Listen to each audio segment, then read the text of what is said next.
Hey, what's going on, guys? It's zMetapod here, and welcome back to the channel. And thank you for joining me for episode 9 of our So You Want to Use Commander series, where we go over all commanders and tell you how to best utilize them in the game Rise to War. In today's ninth episode, we're going to be taking a look at Gimli's best friend and my favorite elf, Legolas.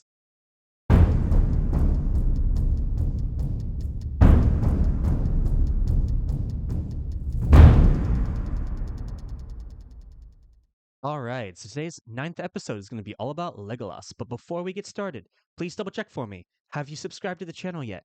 According to my analytics, about 60% of you are not subscribed. So if you're enjoying the content and you're excited for what I'm going to be putting out in the future, please go ahead and hit that sub button. And don't forget to leave me a comment down below and tell me which commander you're looking forward to the most in this series. All right, guys. So with that, let's just go ahead and get started. So, Legolas, let's go first over to the skills. So, let's take a look at his first skill. Legolas's first skill is Greenleaf, where he does 200% physical damage once to 2 enemy formations. At level 5, a 30% chance to deal an additional 30% poison damage once. And at level 10, the target's next one instance of damage is minus 20%, which is actually a pretty good skill if you can get it on the right enemy formation. All right, his next skill is going to be Grey Elf.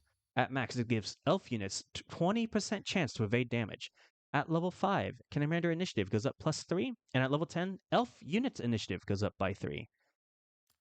Next, the Fair. He deals 550% physical damage to one formation, and at level 5, the commander's formation gains initiative in the next round, meaning that he will move first. And at level 10, the commander's damage dealt to melee units is +15%, which is very good. So maybe when you're skilling, if you max out this first, it means whenever you use your next ability, you'll be doing 50% extra damage to melee units used by enemy formations. All right, and the last one here is Dwarf Friend, because he and Gimli are great friends. All right, it deals 300% physical damage to 2 enemy formations. The skill gains Incursion, which means it can activate this skill immediately after the battle begins.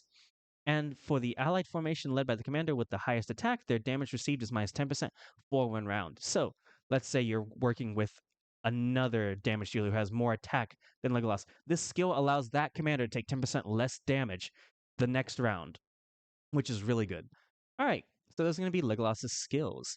So looking at these skills, I would definitely, if I'm going to be using Legolas, I'd want to max out first the Fair 10 out of 10, because you really want that extra 15% damage to melee units, because there's a good chance that the enemy formation is going to be using some in some capacity, be it with Swan Knights who are melee or maybe Great Beasts who are melee. You really want to be able to get through those heavy tank units first, and they're almost never going to be ranged. So that extra 50% is really nice. After that, I believe I would want to go into Greenleaf next, and whatever left over, I would go into Dwarf Friend, because we really want to get that as much damage as possible, along with the chance to get 20% less damage onto one of the enemy formations, which would be great for keeping your formation alive longer. But yeah, I would say 1, 2, 3, and then whatever you have left, just go into Grey Elf. If you're running elf units, you'll be able to get a little bit of evasion doing that. All right, so that's going to do it for Legolas's skills. All right, guys. So for the next part, we're going to be on my main account, which is an Evil RP account, where I play for the Warband Warg, and I'm actually against a player this season who's in the ULLF Warband. His name is Legolas of Noldoron, and he mains Legolas. So I thought he'd be a great person to get a lot of information from. So I asked him kind of what he thought about Legolas in the current meta. He says that he thinks he's quite good. He has 3 attack skills, and then if you can get him to Zenith 10, funny enough, you can start making use of that evasion skill. He says he gets similar results to an R13 Dane, but he thinks that the relic on Legolas is very important and needs to be fully refined to really be really, really good. So, first, let's kind of look at his Legolas, as you can see here, and look at how he's running, like high attack, fully refined relic, and Zenith 9. So we know we're looking at a pretty good Legolas here. So first off, let's look at the skills. Greenleaf fully maxed, the Fair fully maxed, and Dwarf Friend fully maxed. And as you can see here, the Axe of Cosmic Doom, which is obviously best in slot. He says the Cask of Pride is probably the best helmet. I think you could go for a more defensive helmet, like the Cask of the Submerged Isle. Uh, and obviously, this is not an ideal chestplate. Golden Skin is very meh. It's not very good. He's obviously using it to get the War Cry set here. So I would probably go something with more unit defense, kind of like a mix. I think the Duden's Plate would be great here to give his units a little bit of attack, along with some unit defense, so I do think the Duden's plate would be best. You could run the Berserker's Raiment as well, just for the full-on attack. And obviously here, Drums About a Duel is probably the second best option you can get for Legolas. The first, obviously, being the Palantir of Orthanc. But as you can see, he really wants that set here, so that's why he's running the drums for the Warcry set. Hey guys, I actually just wanted to hop back in here real quick and talk about Legolas's gear sets because I forgot to talk about it for a second. And it's not too often I show my face on this channel, so hey, how you guys doing? All right, so basically, for gear sets, we're looking at the red ones. Might is going to be the biggest one. You want to get as much of that physical damage out as possible. Sharp Blade can also be a good red. Perseverance wouldn't be horrible if you can keep Legolas alive. Because he's got 3 damage dealing skills, you have those keep going up. They're pretty good. Warcry for the first 2 rounds, yeah, it's okay. It's not bad. But yeah, I would just say pretty much any of the red ones are good. Arcane, of course, absolutely not. That's pretty much the only one I would avoid if I were you. But yeah, any of the red ones would be best in slot for Legolas. Stick to the reds for the most part, and you'll be just fine with Legolas. All right, guys, back to the video. All right, since we already have it here, let's take a look at the relic, guys. So the Bow of Galadrim. So as you can see, it gives HP, it gives commander attack, unit attack, and unit defense. And as you can see, he has it fully refined, fully strengthened. So he got plus 12, plus 5, and plus 10, which is pretty decent, honestly. It's a good thing to get. It's a good thing he didn't get any HP because it's pretty useless.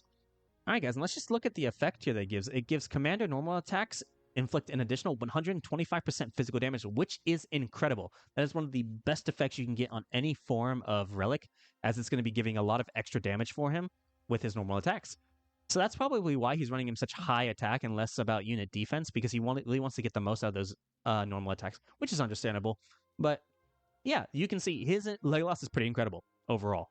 So let's kind of see how it goes into action here. So as you can see, he fought someone from the Mega Warband, and they're not the strongest, but as you can see, the units were definitely better for this player than what he was running, because he was running only tier 2s and only 1 tier 3, so he definitely had the weaker units, and even still, his Legolas did 130k damage this fight, almost, about 126, so about 4k less than 130k, but close enough. And you can see his Dane here doing 136k, crazy, Dane's OP, and his Dane is R13, which is why he mentioned the R13 earlier.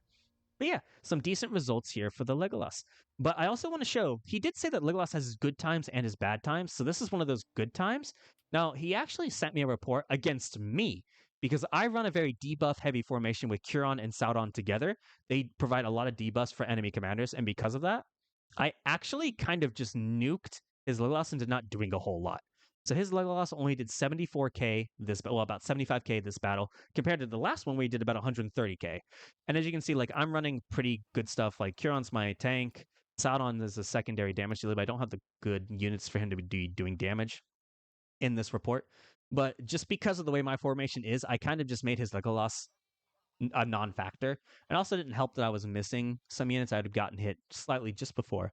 But as you can still see here, his Dane pretty much carried this fight, but his Legolas still respectable. 75k is not awful. I mean, for a secondary damage dealer in a formation, it's pretty bad. But as you can see here, I just got lucky being able to debuff him a lot, so he only did 75k. So yeah, Legolas is still showing up and doing pretty well here. Legolas and Noldoran, thank you so much for showing me a lot of stuff about Legolas. And as you can see, he can be useful in the meta. You just got to build him the right way. All right, guys. So with that, let's finish up here on Legolas, and let's now go put him on our tier list. So I'll see you guys over there. Okay, guys, welcome back to our tier list, where in the last episode, we talked about Sauron and how he is the biggest meta loser, as he is the best commander in the entire game. So if you use Sauron, you're a meta loser. But how about if you use Legolas today? So Legolas is a decent B option for damage. I would not ever put him on a main formation. I don't think he just doesn't do enough. Even though he has 3 damage skills, he just seems to be lacking a little bit in damage. But I still think, because his relic is so good, and if you can get that refined, he's definitely a good option.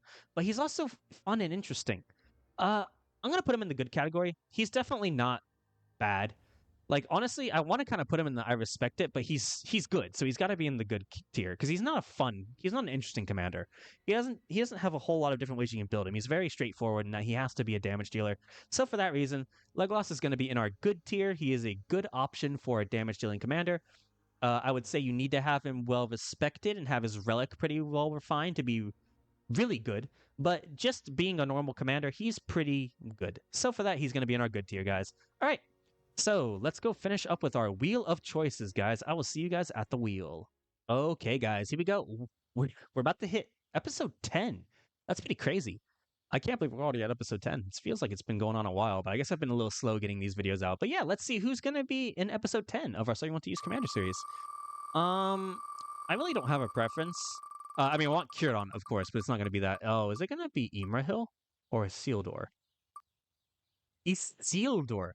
I'm gonna be honest. I don't know much about this guy, this commander guy. So, if anyone has an Isildur that they use and want to send me some reports or anything, hit me up in game, or you can go into Discord and find me in the Gore Discord server, and you can send me some personal ones there. But yeah, guys, it's going to be Isildur. I'm going to do a lot of research so I understand more about him so I can tell you guys and give you guys the best advice I can possibly give you. All right, guys. So, as always, if you guys have enjoyed the content and enjoyed the video, don't forget to smash that like button, hit that sub button. It really helps me out, guys. I hit over 150 subscribers while we were actually waiting for this episode. So, on my way to 200, if you guys could, just keep supporting me. Thank you guys so much. It's always appreciated. And, as always, guys, thank you so much for watching. This has been zMetapod. I'm out.